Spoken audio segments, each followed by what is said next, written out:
They laughed when someone said, "She's just a black maid." But before the night was over, every voice in that magnificent ballroom would fall silent beneath the weight of a single act of dignity. The DeLuca Foundation's annual charity gala had always been the kind of evening that magazines loved to photograph. Crystal chandeliers scattered warm light across polished marble floors. A string quartet filled the air with gentle melodies, and the city's wealthiest families drifted from table to table with effortless confidence, carrying conversations that sounded as expensive as the tailored tuxedos and elegant gowns surrounding them. Hidden behind all that glamour moved Amara Johnson, her black housekeeping uniform pressed with quiet pride, a white service towel folded neatly over one arm, her polished shoes making barely a sound against the marble. For nearly 4 years, she had worked inside the DeLuca estate, arriving before sunrise, leaving long after sunset, making sure every room reflected the perfection expected from one of the most respected families in New York. Most guests never noticed her. That was part of the job. Invisible people kept beautiful evenings running smoothly. Amara had long accepted that truth without bitterness because her grandmother had once told her that dignity never depended on who was watching. It depended on who you chose to be when no one was. Tonight, she quietly adjusted a centerpiece that had shifted an inch off-center before collecting an empty champagne flute left on a grand piano. She smiled politely whenever someone crossed her path, even when they looked straight through her, as though she belonged to the furniture instead of the room. Across the ballroom, Lorenzo DeLuca stood surrounded by executives, philanthropists, and public officials. At 40 years old, the man carried authority without raising his voice. His charcoal suit fit perfectly, his calm expression rarely changed, and people naturally lowered their own voices whenever he entered a conversation. He listened far more than he spoke, and those who knew him best understood that silence was often where his decisions began. From where he stood, his eyes occasionally swept across the ballroom with practiced awareness, noticing details most people ignored.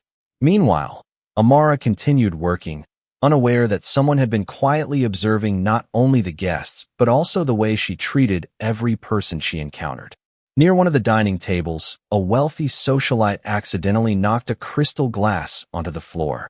The glass shattered into glittering pieces, and before Amara could even reach for the cleaning cart, several nearby guests turned toward her as though the accident somehow belonged to her. She immediately stepped forward with a calm apology she did not owe, kneeling carefully to gather each fragment before anyone could step on it. As she worked, the socialite folded her arms and gave a dismissive laugh loud enough for the surrounding tables to hear. "Well, that's what she's here for. She's just a black maid." A few uneasy chuckles floated through the crowd. Others looked away, pretending not to notice. Amara's hands paused for only the briefest second before continuing their careful work. She neither defended herself nor lowered her head. She simply finished collecting the broken glass with steady hands and quiet grace, as though protecting everyone else from being hurt mattered more than protecting her own pride. The laughter faded almost as quickly as it had begun, but something else had replaced it. From the opposite end of the ballroom, Lorenzo DeLuca had stopped listening to the conversation in front of him. His gaze rested calmly on the woman kneeling beside the shattered crystal, and for the first time that evening, every person standing beside him noticed that the host was no longer paying attention to anyone except the maid everyone else had chosen not to see. The music resumed as though nothing important had happened, yet Lorenzo DeLuca remained unusually quiet. One of the executives beside him continued explaining a multi-million-dollar development project, but Lorenzo heard only fragments. His attention kept returning to the woman who had already disappeared back into the rhythm of her work without expecting comfort, recognition, or apology. Amara Johnson moved from table to table with the same calm professionalism she had shown since her first day at the estate. She replaced folded napkins, collected empty glasses, and quietly reassured an elderly guest who apologized for accidentally spilling coffee on the tablecloth. "Please do not worry, ma'am," she said with a warm smile. "I will take care of everything." The older woman thanked her sincerely, and within seconds the table looked untouched, as though the accident had never happened. That was Amara's gift. She restored order so naturally that people forgot there had ever been a problem. Sophia Bennett, the head housekeeper, approached her carrying a fresh serving tray. "Are you all right?" she asked softly after making certain no guests could overhear. Amara nodded almost immediately. I am fine. Sophia looked at her with gentle concern. You do not have to pretend with me. Amara offered the same quiet smile she always did. If I let every careless comment become part of my heart, I would never have room for the people who deserve kindness. Sophia squeezed her arm briefly before returning to supervise the staff, leaving Amara alone with the thought that had followed her since childhood. Her mother had worked as a hotel cleaner for more than 30 years and often reminded her that respect could never be forced. It could only be revealed by those willing to give it freely. Across the ballroom, several guests continued whispering among themselves. Some dismissed the earlier remark as harmless humor. Others felt uncomfortable but chose silence because speaking against influential friends often carried a social cost. Lorenzo watched every reaction without interruption. He noticed who laughed, who looked away, and who quietly continued treating every employee with courtesy. He had built successful businesses by understanding that character revealed itself most honestly in ordinary moments when people believed nobody important was paying attention. One of his longtime associates leaned closer and chuckled. You cannot expect everyone to treat household staff like honored guests. Lorenzo slowly turned toward him. No, he answered evenly. But I do expect decent people to recognize another person's humanity. The associate forced an awkward smile, unsure whether the remark had been directed at him personally. Before another word could be spoken, Lorenzo excused himself from the conversation and walked alone through the ballroom. Conversations softened as guests noticed the host moving without his security team or senior executives beside him.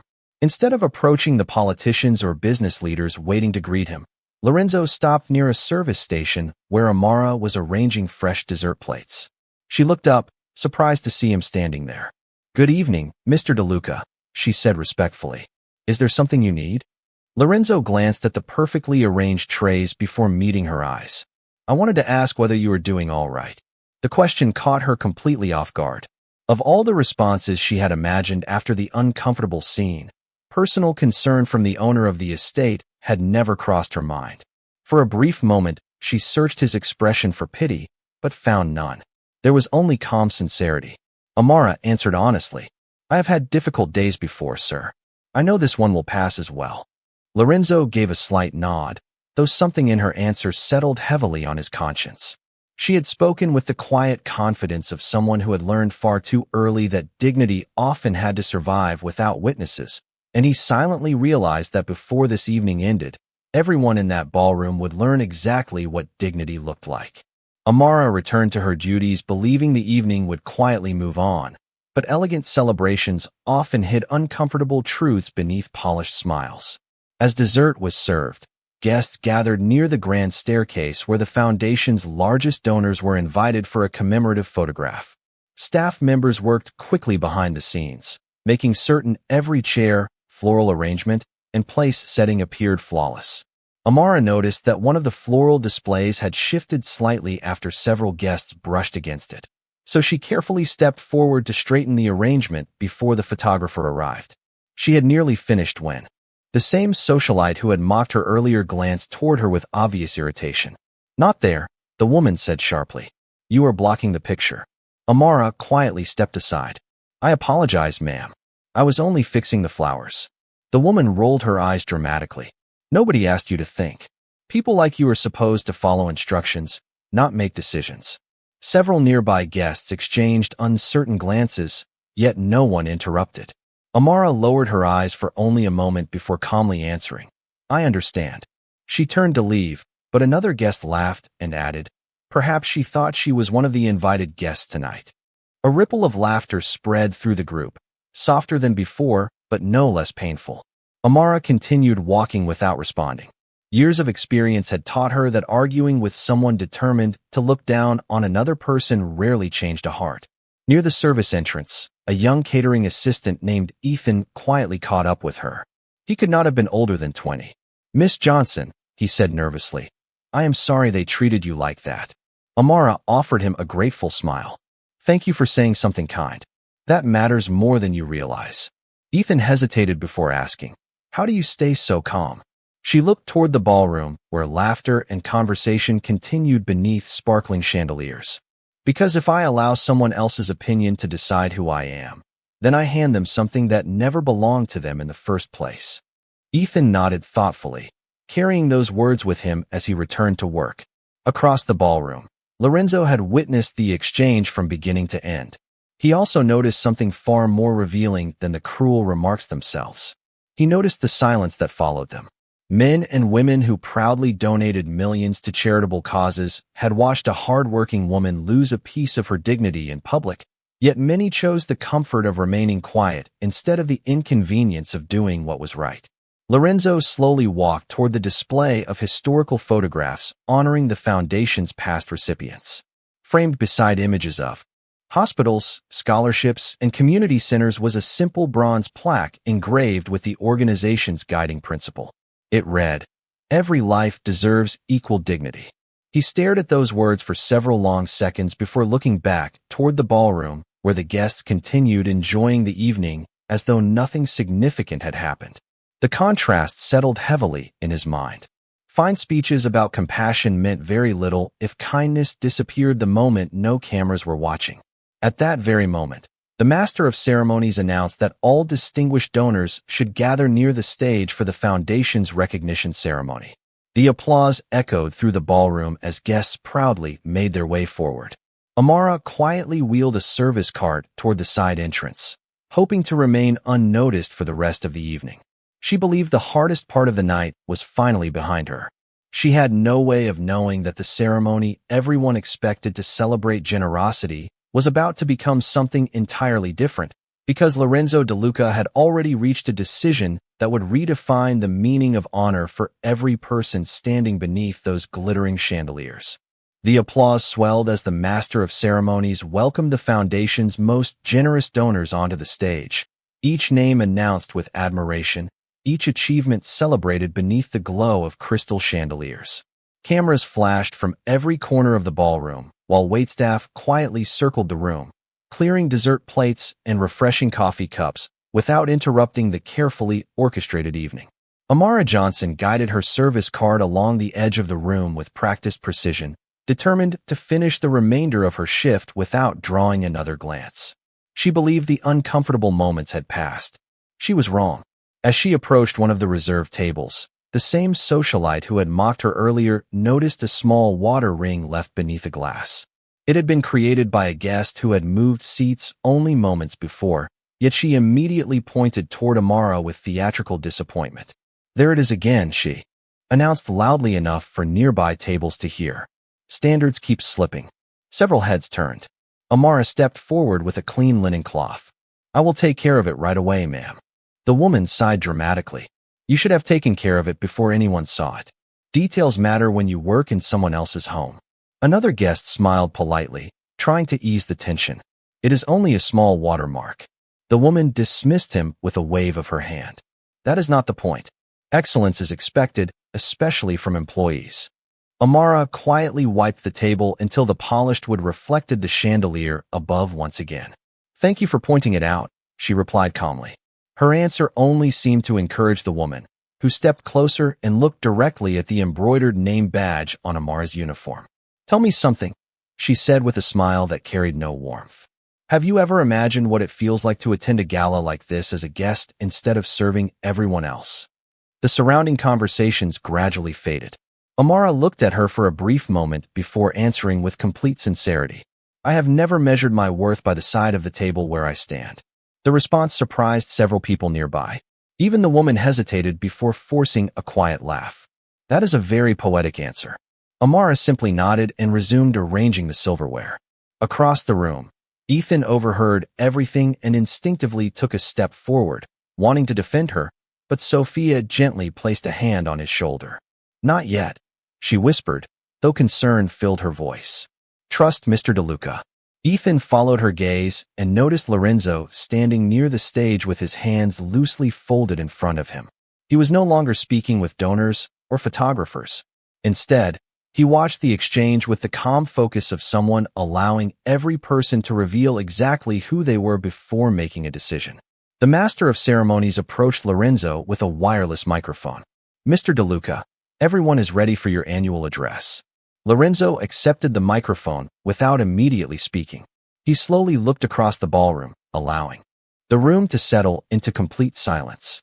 Every guest expected another speech about generosity, community service, and the record-breaking donations collected that evening. Instead, Lorenzo's eyes rested for one quiet moment on Amara, who had already returned to collecting empty cups, as though she expected nothing more from the night than finishing her work with dignity.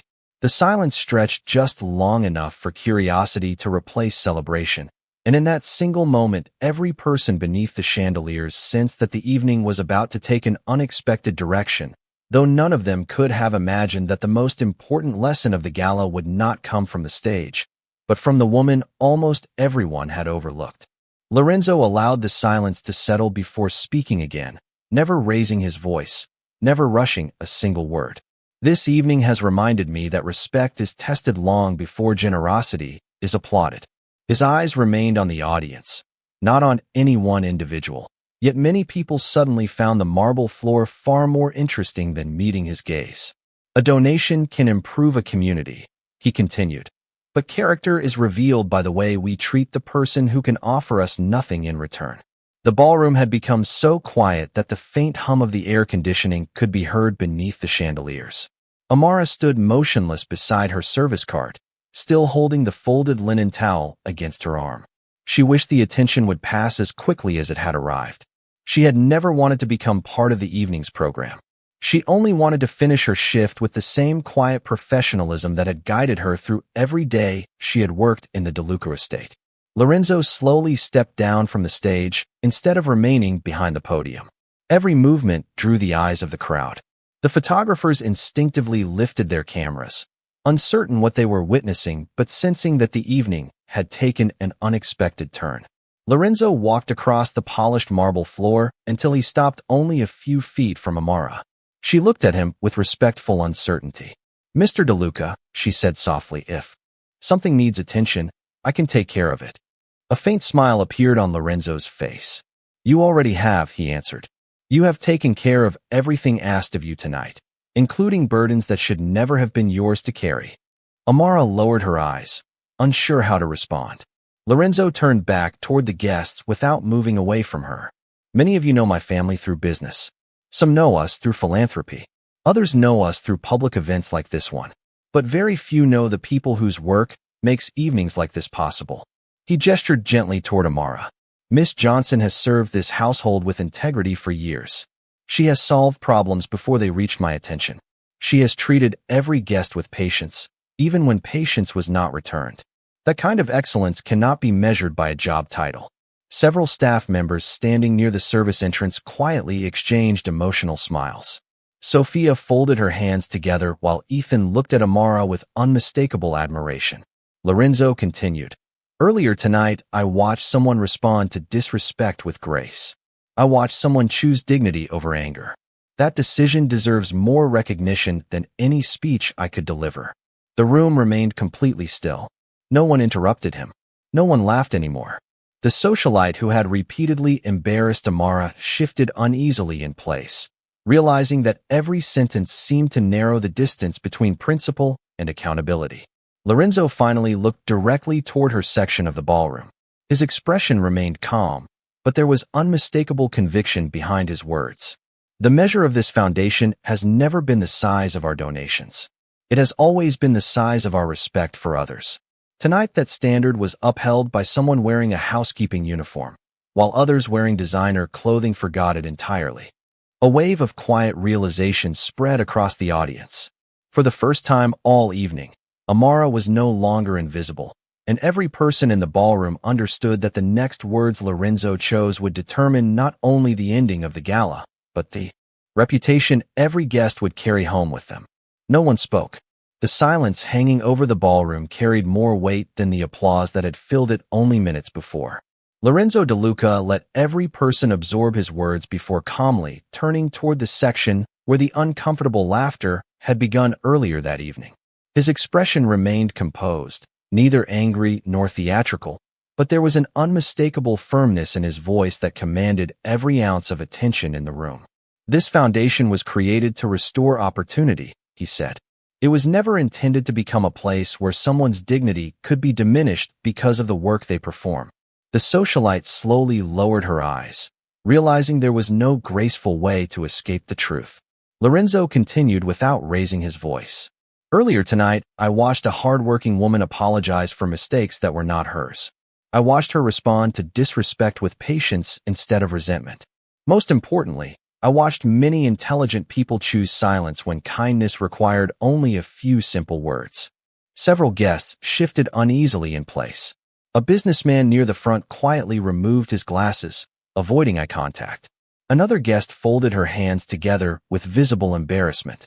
Lorenzo looked across the audience one final time before speaking again. Every person in this room represents influence. Influence is not measured by wealth. It is measured by the example we leave behind. He paused briefly before adding, "Tonight that example has disappointed me." The words settled over the audience with quiet finality. Then Lorenzo did something no one expected. He walked toward the socialite instead of asking security or staff to intervene. Stopping a respectful distance away, he addressed her with the same calm courtesy he had shown everyone else throughout the evening. "I believe people are capable of learning," he said. "That is why I am giving you an opportunity that many others never receive." The woman looked up cautiously. Lorenzo continued, "You publicly questioned another person's worth. I would like you to publicly recognize it." The ballroom became completely motionless. There was no anger in his request. There was no humiliation in his tone. It was simply an invitation to correct what had gone wrong. The woman swallowed nervously before looking toward Amara. For several long seconds, she struggled to find the right words. Finally, she stepped forward, her confidence replaced by genuine humility. "Miss Johnson," she began quietly, "I spoke to you with disrespect. I judged you without knowing you, and I treated you unfairly. I am sincerely sorry." Every guest watched Amara's face. She did not smile with triumph. She did not seek revenge. She simply listened. When the apology ended, Amara answered with the same calm grace that had guided her all evening. "Thank you for saying that. I hope we all leave tonight remembering that kindness costs far less than regret." A quiet murmur spread through the room, not of gossip, but of reflection. Ethan smiled proudly from across the ballroom. Sophia discreetly wiped a tear from the corner of her eye. Even the musicians standing near the stage seemed to understand that something more meaningful than entertainment had just taken place. Lorenzo nodded once, satisfied not because someone had been embarrassed, but because dignity had finally been restored. Looking back toward the audience, he said, "Accountability is not about punishment. It is about choosing a better path when we finally recognize the one we should have taken from the beginning."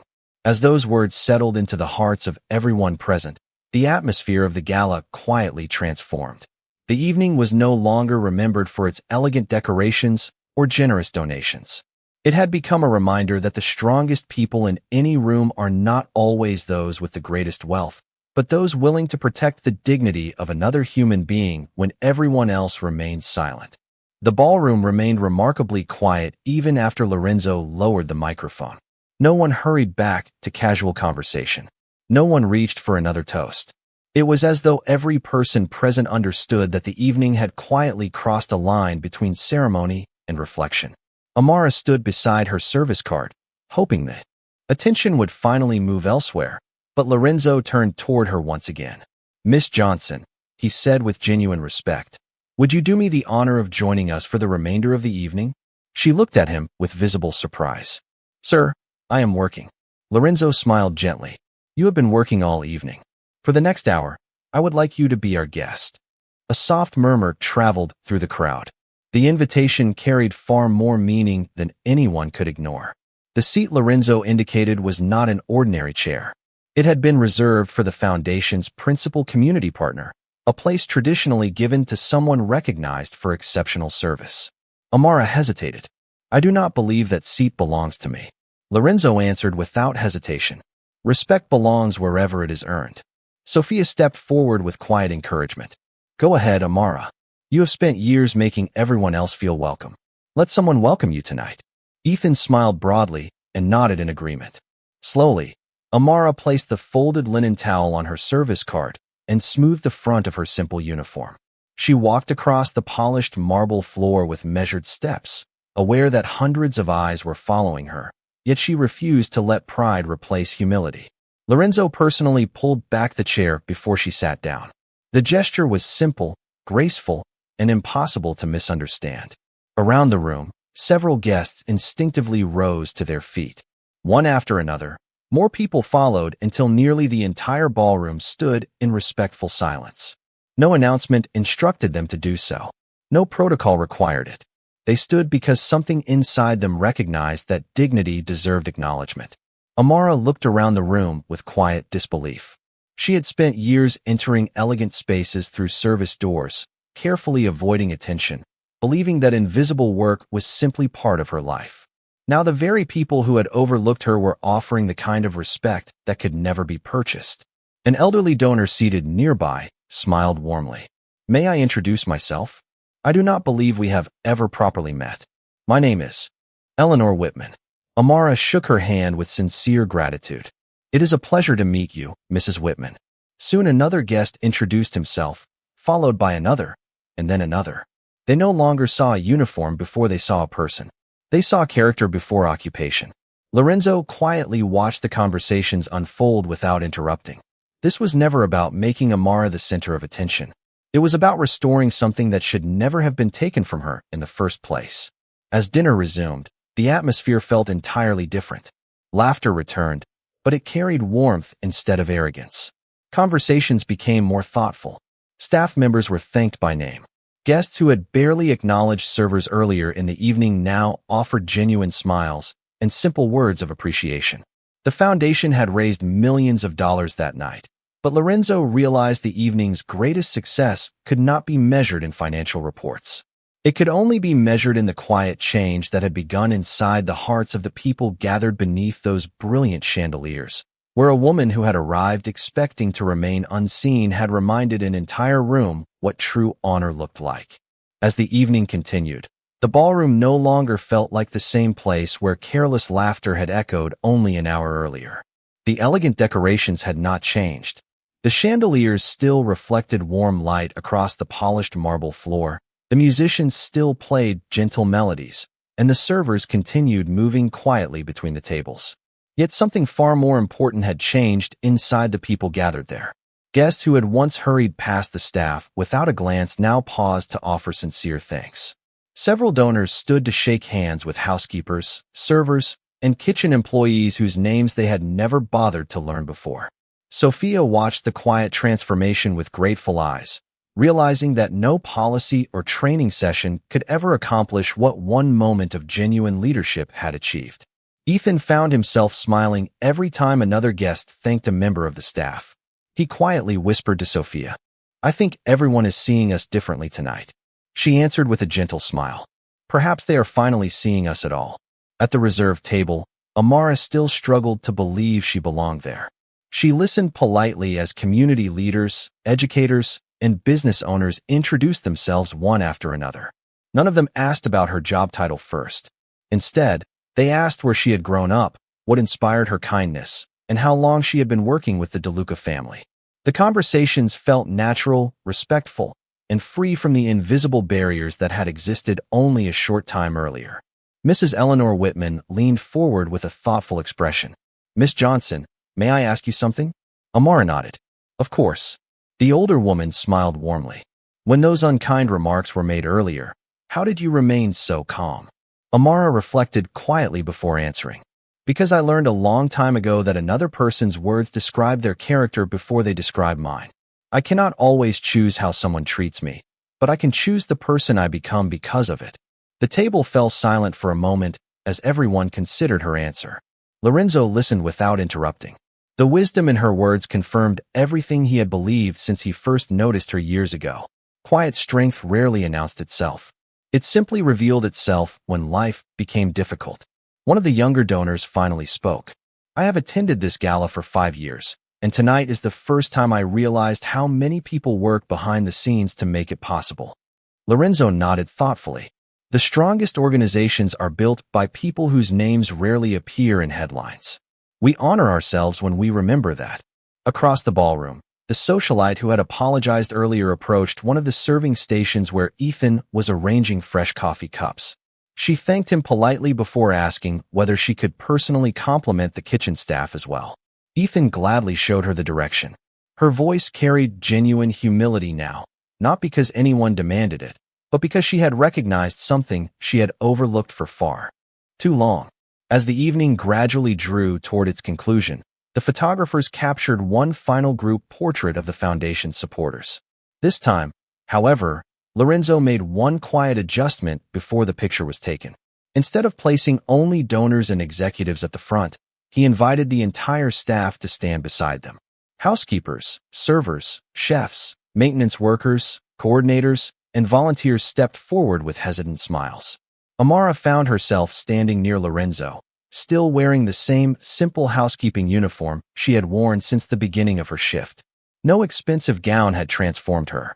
No title had changed her identity. The only difference was that everyone else had finally learned to recognize the dignity she had carried with her all along.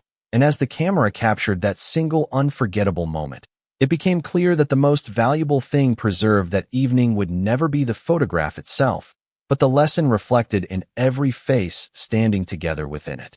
Long after the final photographs had been taken and the last speeches had ended, the atmosphere inside the DeLuca estate remained unusually peaceful.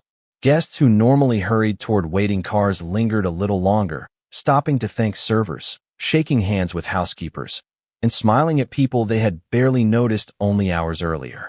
Small conversations replaced impressive introductions. Simple acts of gratitude replaced polished performances. It was not a dramatic transformation, but it was a genuine one. Amara Johnson quietly helped Sophia organize the remaining service trays, instinctively returning to the work she had always done. She did not believe one remarkable evening erased every difficult experience she had faced, nor did she expect the world outside those walls to change overnight. But she also understood that one sincere act of courage could become the beginning of many others. As she carefully folded the final linen napkin, Lorenzo DeLuca approached without the microphone, without the audience, and without the formal distance that had separated employer and employee for years. He carried only a simple envelope in one hand.